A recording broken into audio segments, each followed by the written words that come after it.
Most construction teams don't lose money because of materials or labor.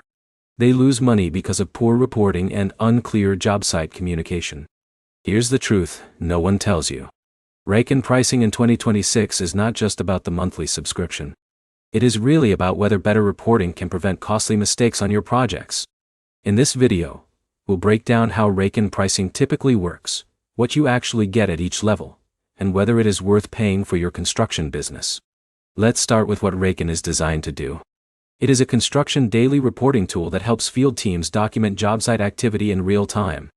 A site supervisor like Jake can log daily progress, weather conditions, labor hours, and photos directly from a mobile device. Now here's where it gets interesting. You are not just paying for software access. You are paying to replace manual paperwork, reduce missing reports, and improve communication between field and office teams. But here's the problem. Many contractors look only at monthly cost and ignore the value of time saved on reporting and error reduction. Raken pricing in 2026 usually follows a subscription model based on team size and features. Smaller teams typically pay for core reporting tools. These plans usually include daily logs, photo documentation, and basic time tracking.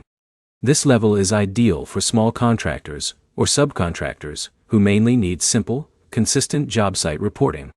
A worker like Alex can quickly update daily progress without needing complex training or software experience. As you move into higher pricing tiers, you usually unlock more advanced features. These can include deeper reporting customization, better integrations with other construction tools, and stronger analytics for project performance.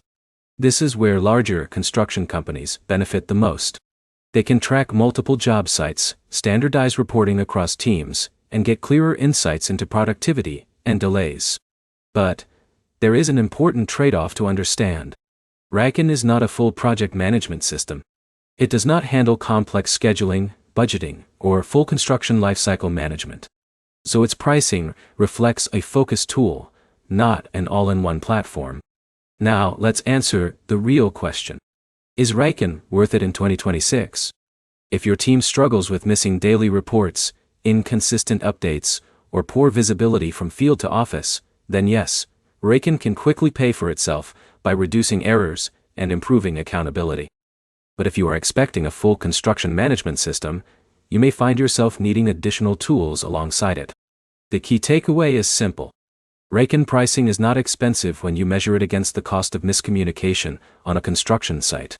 One missing report or delayed update can cost far more than a monthly subscription. So the real decision is not whether Raken is cheap or expensive. It is whether your current reporting system is already costing you more mistakes than software ever would. If this helped you understand Raken pricing clearly, like, comment, and subscribe for more construction software breakdowns like this.